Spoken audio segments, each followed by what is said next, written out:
Okay. So, like you said, my name is Katie Grace, or Katie in plain, Jones. And I went to Canada this summer through BSU Summer Missions. And I learned about summer missions through Holmes BSU, because I go to Holmes right now, studying English education. And I'll be going to State next year, hopefully to get my master's in English and see what the Lord leads me with that.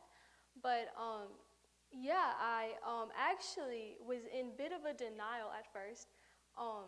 When applying for summer missions, I was actually late in applying for the application, because I really wanted to work at a summer camp here, Central Hills, that I worked previously. And I was just like, man, God, I really, I want to go, but I don't want to go. And because there's a pamphlet that you can get that shows where everywhere you can go to go serve. And I was just like, let me just open it and see what happens, see if I feel called. And the first place that's when you open the booklet is Camp Livingstone. And so I literally opened it, and I was just like, well, I guess I'm going to Canada this summer. And so I filled out the application, I went on interviews, I got in, and then I left on June 1st. I don't know why it's sideways, but if you tilt your head a little bit, you can see me at the airport at 3 o'clock in the morning, June 1st, just excited, but nervous, but mostly excited, just ready to see what the Lord was going to do through me this summer, because and this summer I learned a lot, but it was fun, but it was struggles as well. So I just want to share a little bit. This was our day camp staff. So this was our staff that we had the month of June, because in Canada, they actually don't get out of school till the end of June. And so do y'all have y'all know what field trips is, or day camps? Well, this was day camp. And so a school would bring their kids in for a day, and we were basically just their chauffeurs. We would take them around, make sure they wasn't getting lost in the woods. And that was about it. I really like this picture because this was mid-June, and we are all in coats and jackets, sweatshirts, because it was freezing. And freezing. It wasn't freezing, point freezing, but it was a good 50 degrees in mid-June while y'all were burning up. I was struggling with the cold. But the main struggle with the month of June was it was day camp, like I said. And so as soon as you started to get to know the kids, they would have to leave, and we would never see them again. Another struggle is that since they were with their school, we couldn't tell them about Jesus. If they asked us a question, then we could take that, but we couldn't just openly be a witness for Jesus with our words. But that's whenever actions came through. And so, I used, the way I got to the Jesus part was I would tell them I'm from Mississippi. And because they don't know where Mississippi is. And so they're like, Mississippi, why are you here all the way from Mississippi? And I would get to tell them I'm on a mission trip to tell little kids about Jesus, and then they'll be like, who's Jesus? And then I could go with that. But I only actually got to be a chauffeur for only around 4 day camps, because most of the day camps spoke French, only French. And I'm sorry, Brother but I can't do this whole presentation in French. I know this much, but especially the first couple weeks of June, I knew none. So when I wasn't on day camps along with the other Mississippians, because there was 4 others, we were on maintenance or dishes or housekeeping and just really getting the camp ready for our overnight camps. But I did get to do a few, and this was the first day camp that all the Mississippians got to do by ourselves, because by the midpoint of June, all of our French-speaking workers had been doing day camps back to back to back to back, 6 days a week for the past 3 weeks. And so they were exhausted. So we were hey, this is full-blown English kids. We got it. because we came to Canada to spend time with kids, to get to know children. And for the past 3 weeks, like, we hadn't really got to communicate with them much. So we were just like really eager to serve. And that day was super duper fun because we finally got to be with kids. We're not crazy. We don't have just paint all over our faces for no reason. It's just a game we play. It's called Predators, and you just basically a big old game of tag where like orange is chasing purple, purple is chasing green, green is chasing yellow, while yellow is chasing orange. So it's just a big old thing. And everybody was super into it. And that was pretty much my whole month of June. It was either day camps, which I only got to do a few, or dishes, or housekeeping, maintenance, stuff like that. And they did keep us busy on dishes, housekeeping, maintenance. One of the most odd jobs that I did was I had to rake rocks. I had to rake our whole driveway, which is a good mile-long driveway, to just even out the rocks in the road with just a rake. And I was glad to do it, but my hands were a little sore after that. So finally, we get to our actual overnight camps. And so this is the first week of July. So we had finally made it all the way through June, just doing dishes, housekeeping, all that stuff. And then finally, we got to our overnight camp. So everybody was pumped. We did a whole week of just intense training, just getting ready for overnight camps. And teen camp is just a good week to start off camp with, because thankfully I got put with the 15 and 16-year-old girls. And so I could really just be their friend more so than their counselor. Like, so instead of me having to tell them stop, quit, don't, I could just talk with them and have good conversations. And thankfully, all of my girls spoke English, which won't be the case for the rest of the presentation. But another good thing was all of my girls were Christ-believing except 2. And the 2 that weren't were not interested, like, at all. Like, they didn't want anything to do with Jesus. Every time we would try to lead them into a conversation, one time they just kind of walked away. But I thought it was surprising at first, but apparently it's not uncommon. But a bunch of French-speaking parents will send their French-speaking children to an English camp to just better their English. And that was the case for these 2 girls. It's the 2 girls right beside the girl in the blue, to the one in the striped shirt and the white shirt. Their names are Nikita and Mira. And they had no interest, but they were still the most sweetest girls. And they still wanted to do stuff. They were still respectable in our cabin time, but they just had no interest. But a good thing about camp, or our main goal at camp, is since we only get them for 6 days, they come on Sunday night, they leave on Friday, is obviously it would be great if all of them came to Christ, but that's just not I don't know if it's achievable. Anywho, but our main goal is to just plant seeds. And hopefully, if we plant seeds, then they might want to come back next year. And then we can nurture those seeds some more.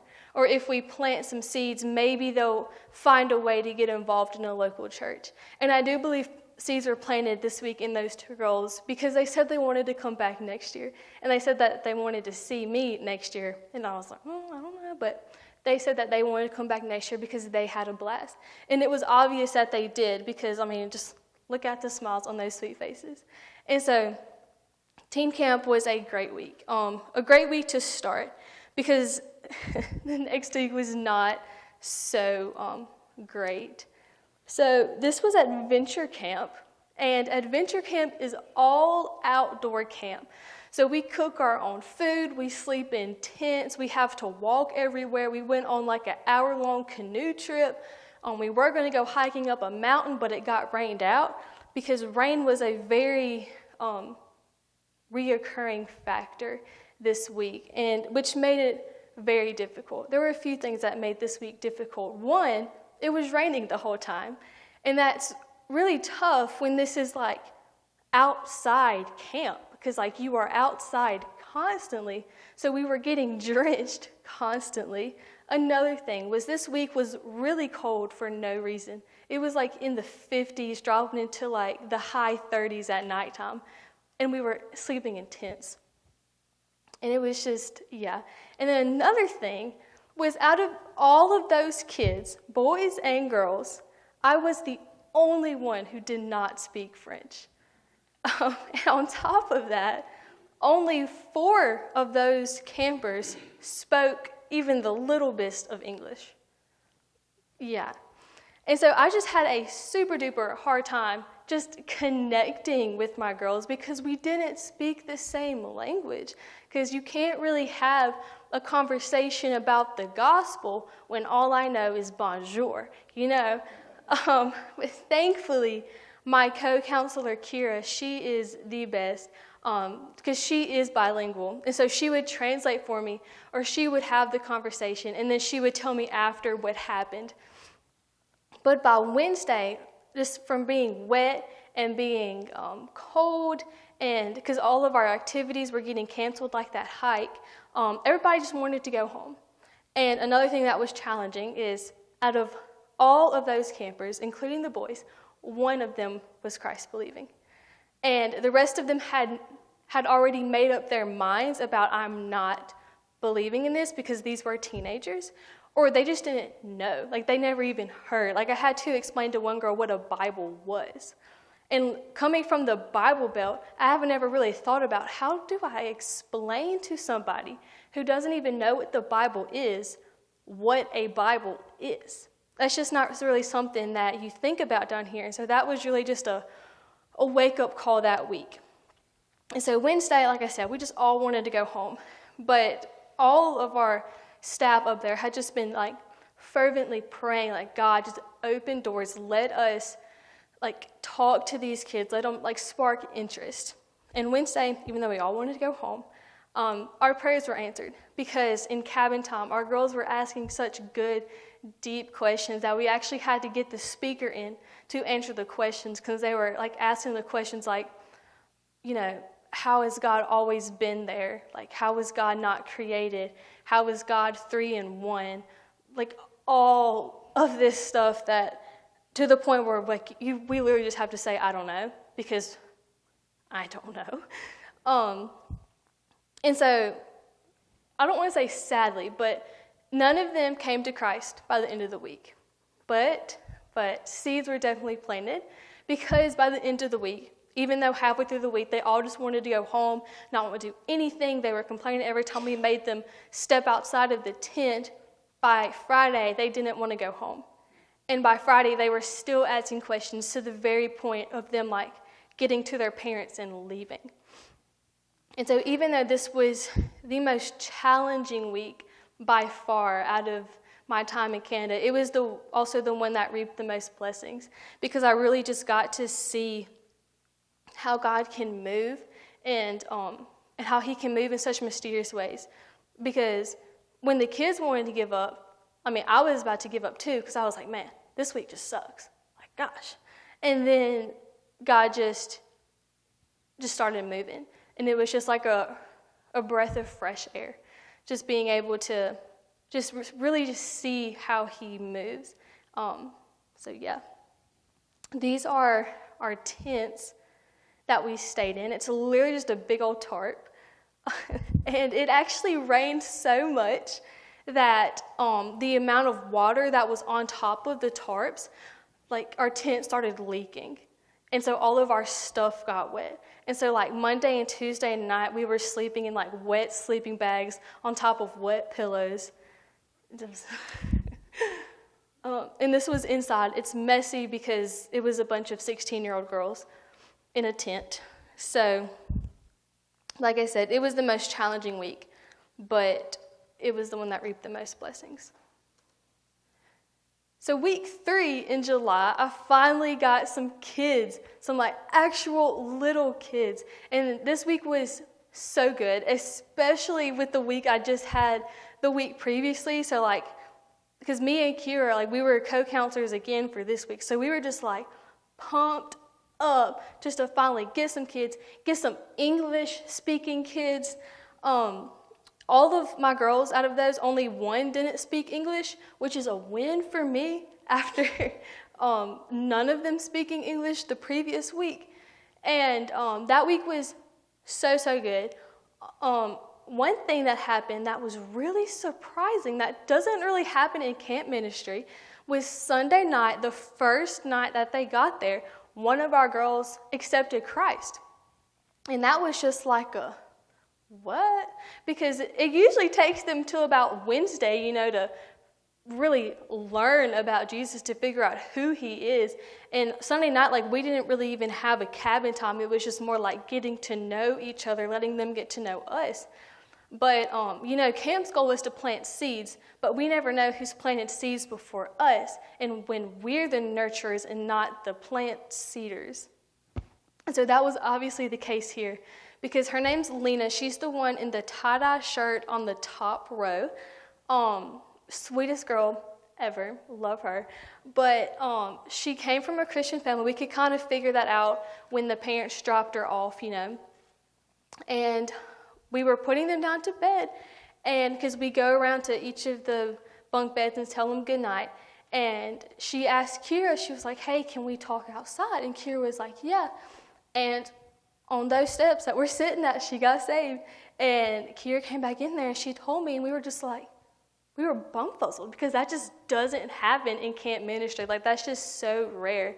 And it was really cool to see her grow throughout the week, because the rest of the 5 days she was there, she was constantly asking questions, constantly trying to deepen her relationship with Jesus, which is so cool to see in an 8-year-old, just to see that new freshness, that new fire inside their body, just eager to learn about Jesus. And so that week was so good. We only had one incident, which was the girl on the top left, the one that doesn't speak English. She also has some anger issues. We were warned before we got her that she would try to push our buttons. But we were like, oh, she probably just doesn't clean her room when her mom tells her, just whatever. But she definitely pushed our buttons, because lights out would go, and she would just make random noises. She would just bang on the cabin wall and just disturb the whole piece. Or she would throw rocks. I was actually scared one time because she was about to throw a rock at me, and I was like, whoa.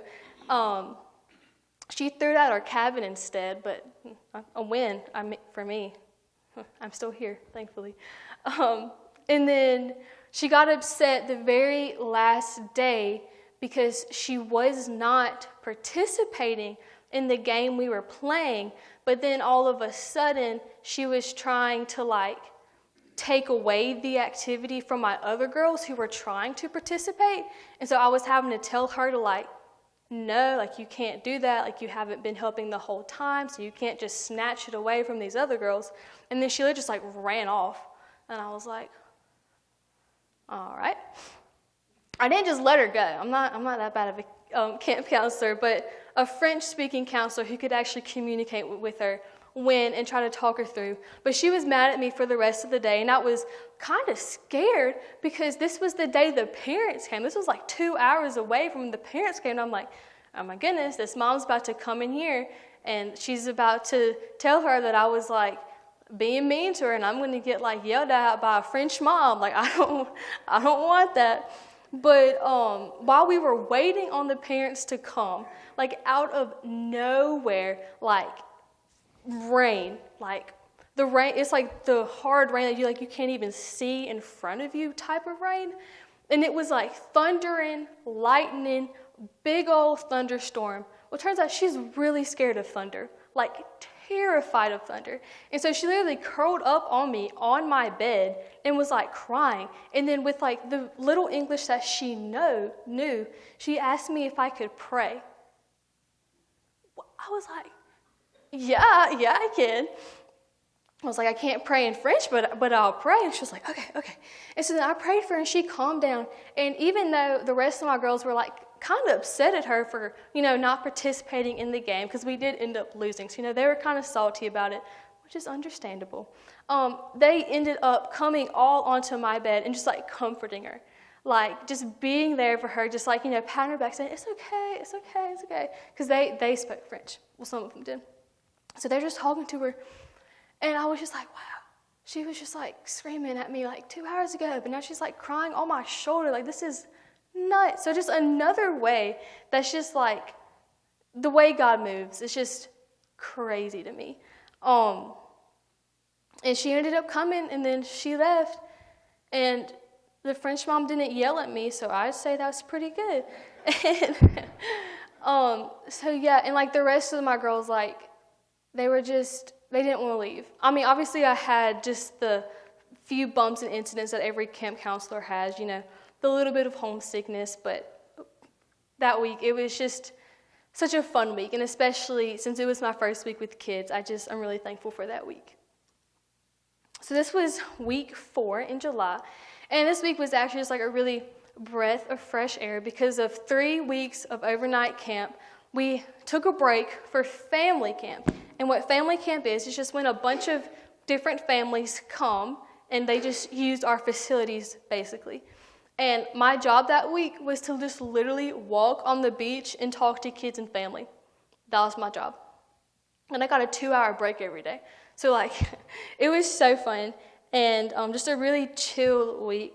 This picture is our worship team, and so I actually got to play the piano and sing for the worship team for Adult Chapel.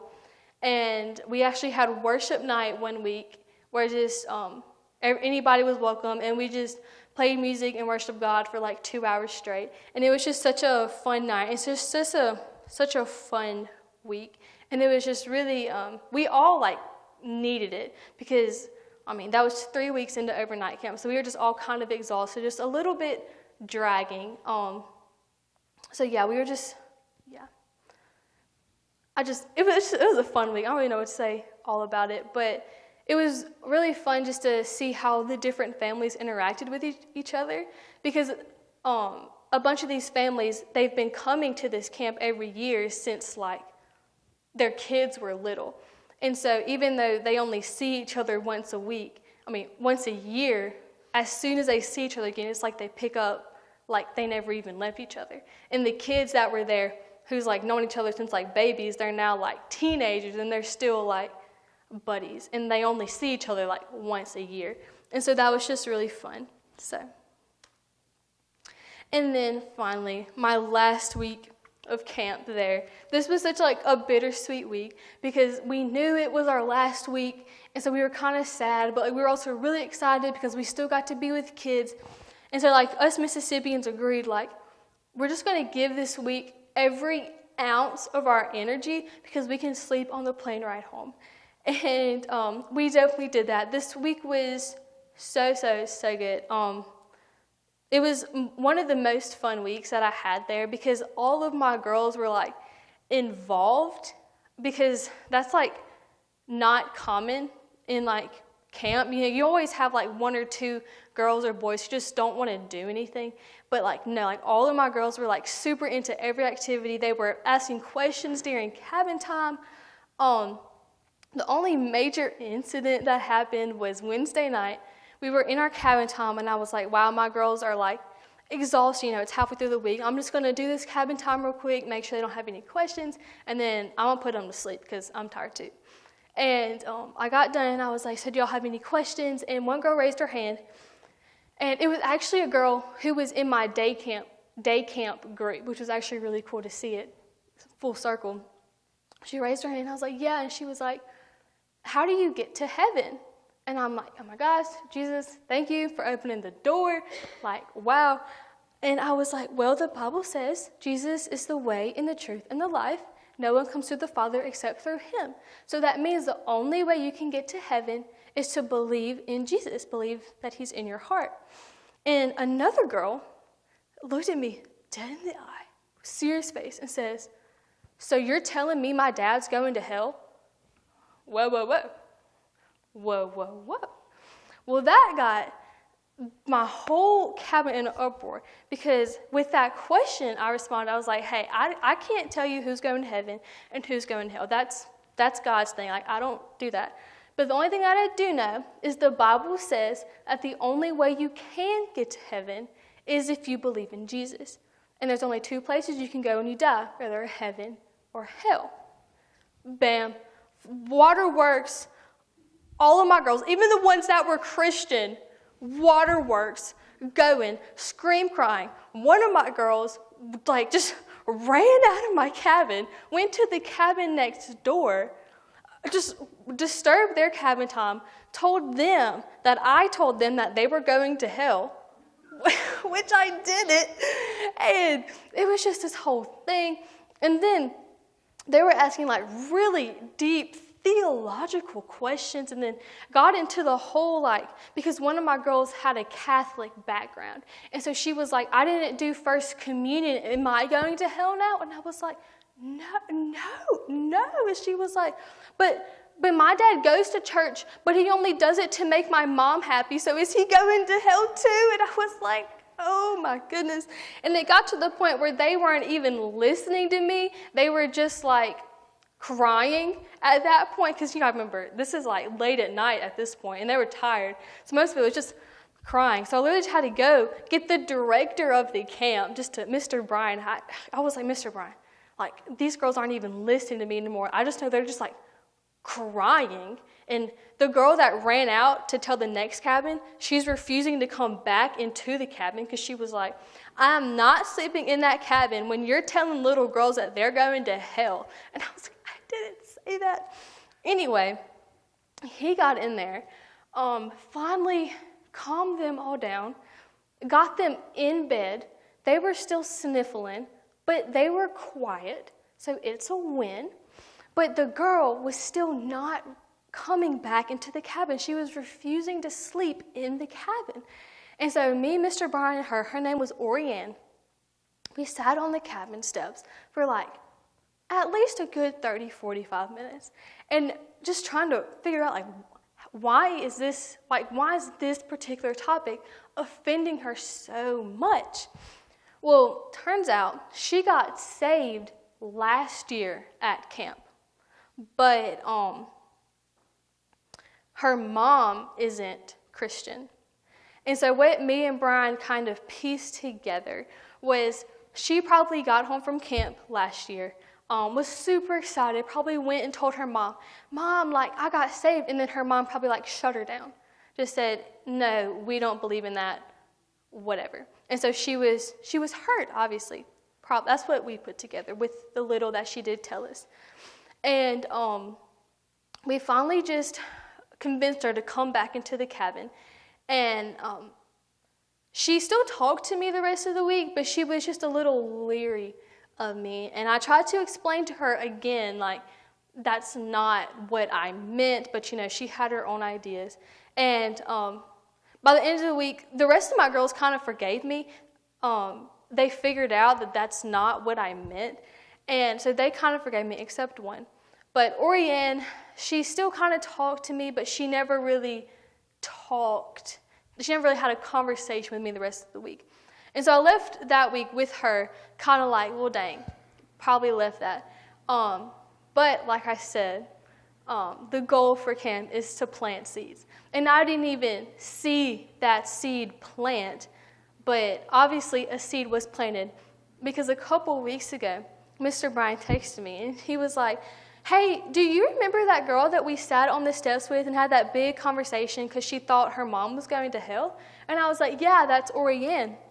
Well, it turns out she has now started going to their Wednesday night kids group at church. And she's trying to get her mom involved in church as well. And she's just apparently it's she's super excited about coming to kids church every single week just to learn more. And so, like I said, I left that week with her specifically kind of being discouraged because I could never really get through to her. But obviously, God planted seeds, and God used me to plant seeds. And they're being nurtured right now. And that's nothing that I couldn't ever see coming, because I was completely shocked. And that's just straight glory to God, pure glory to God. Just like I said, the way He works is so good, and the way that He works is so mysterious. And we just can't fathom the way that He works, because He just does so much good. And sometimes we don't even see it. like that happened that week. But he uses all things for his good and for his purpose. And so that was just that week, and that pretty much sums up my whole summer. So I'm just going to go in and fill in a few gaps. They're just my favorite. So this is Mission Impossible, and it's just a really fun thing that we do for every single camp. So the last night that the kids are at camp, it's like we're always really secretive about it. So we do our cabin time. We're telling them, okay, go get your PJs on. And then, bam, we're like, get to the gym now. Anywho, all it is they have to get from one side of camp to the other side of camp without getting flashed by our flashlights. And us staff go and hide all around camp. And if we see them coming, then we flash our flashlights. But obviously, we see every one of them because they're always like, shh. And we just have Mission Impossible music blasting throughout the whole camp. And so it's just really just a fun way to end the camp for every single camp. And all the kids love it. And we always just get decked out in our dark clothing and put paint on our faces. My hiding spot was always on top of a dumpster. And I was always really scared because we have raccoons. There's a bunch of raccoons at that camp. And I was always scared a raccoon was going to come get me. But it never did, thankfully. But it was always just really fun. So this is a very Quebec traditional dish. It's called poutine. And all it is French fries, gravy, and what they call squeaky cheese. And all squeaky cheese is, it tastes just like mozzarella cheese. But if you serve it at room temperature, when you bite it, it squeaks in your mouth. And it's literally what you think it tastes like. Imagine dipping a French fry in gravy and putting mozzarella cheese on it. I don't think it's that big of a deal. But I told one of my Canadian friends, Theo, I was like, dude, this really isn't that good. It's kind of mid. And he was offended. He was like, do not tell that to any other Quebecer, or you will get beat up. And I was like, dang, all right. And it was good, but it's really just not worth the hype that they put it. But if you ever go to Quebec, try some poutine. And I just really love this picture because we're all holding Tim Hortons. And if you don't know what Tim Hortons is, that's just rather a North United States or Canadian coffee shop. It's like the Canadian Starbucks. And I just really like this picture because this was taken in the middle of family camp, so mid-July, and we are all in hoodies because it was cold again. And this was me on my birthday because I had a birthday in Canada, which was actually really cool, June 25th, if you want to get me a present next year. But Natalia, which is the girl beside me, she bakes the best sweets. Oh my gosh, I think I can bake pretty well, but my goodness, that was heavenly. But she made me a homemade strawberry cake with homemade strawberry icing, and it was the best cake that I've ever eaten. I'm not saying something because I really like cake. But yeah, and I love her to death because she would always make cookies for the kids, but she would always make an extra batch that we would keep in the kitchen. But by the next day, the cookies would all be gone because all of the staff would come in after we put our campers to bed and all get 5 cookies because they're just so good. These are just some scenery pictures because it truly is beautiful up there. If you haven't ever been to Canada, definitely put it on your bucket list because it's just such a beautiful country. I don't know if you can see it, but that's our lake in the back, and above it, I don't know if you can see on the TV, but it looks kind of foggy, but that's not fog, that is smog from all of the forest fires that were up there in the beginning June. I don't know if y'all heard about that on the news, but there were tons of forest fires up there. There were none close to us, but they were close enough to get smog, and so it was quite smoggy for, I don't know if that's a word, but it was quite smoggy for around 2 weeks up there. And then this is just sunshine and rain because it rained at least once a week, if not more, the whole time I was up there, which is really cool to see because the way the sun was reflecting off of the rain, it looked like it was snowing. And that's our dining hall in the back where we eat and stuff like that. And this is just our lake. It's a really pretty lake. And it's, oh, I'm sorry, I didn't mean to do that. There we go. It's just like a really pretty lake, and it's actually really big. The camp doesn't own all of it. We just own like the portion that we use. It's just really pretty. But even though every time I went swimming, it was like freezing cold. Just some sunsets. Those are our cabins to the left. And then this is our airplane. On the way back, we actually had to do a pit stop in Chattanooga because the Atlanta airport shut down for a couple hours. And they legally had to let us off the plane in Chattanooga because at that point we had just been sitting on the plane like still for around 5 hours. And if they wouldn't have let us off the plane, we could have sued them for holding us hostage.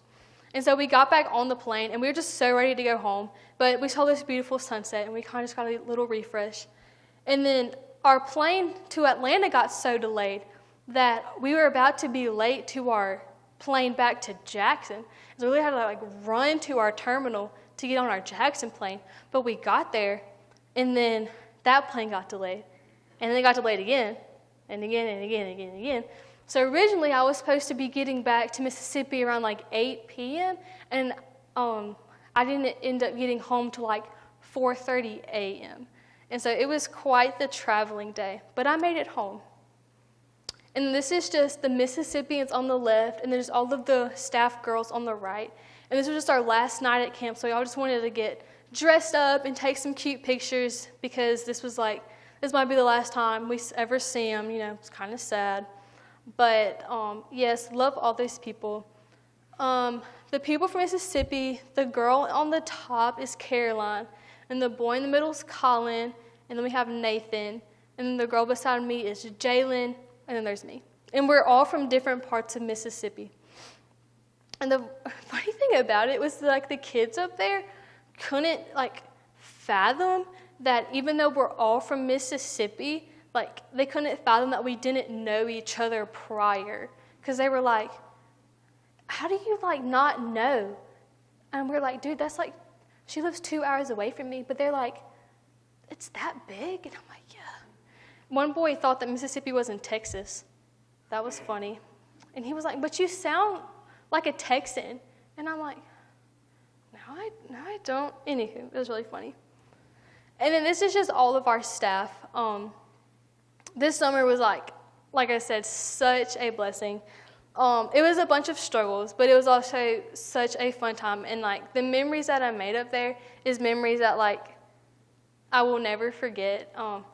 Because some nights we'd be staying up to 2 o'clock in the morning, but we would have devos again at 7:30 the next morning. And yeah, I think if I could take one thing away from this, like a good takeaway, is that you cannot do absolutely anything without God, without Jesus. And obviously I knew that before I went, but you can't really fully understand it or really lean into that until you actually go through it, until like you have, like there were some mornings where I literally could not get out of bed unless I prayed first.